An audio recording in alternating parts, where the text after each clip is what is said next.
Okay, sir. I don't know. You hinted on Tuesday of running up your cases, of bringing witnesses before Friday. Yes. Can you see me that number, given that just only one witness today?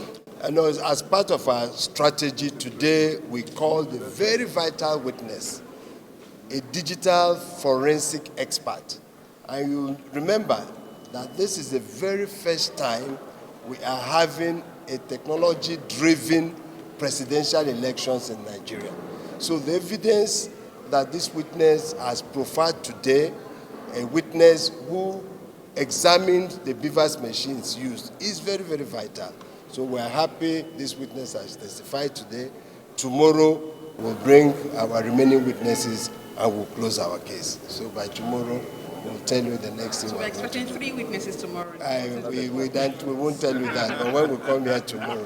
Thank you very much. Thank you.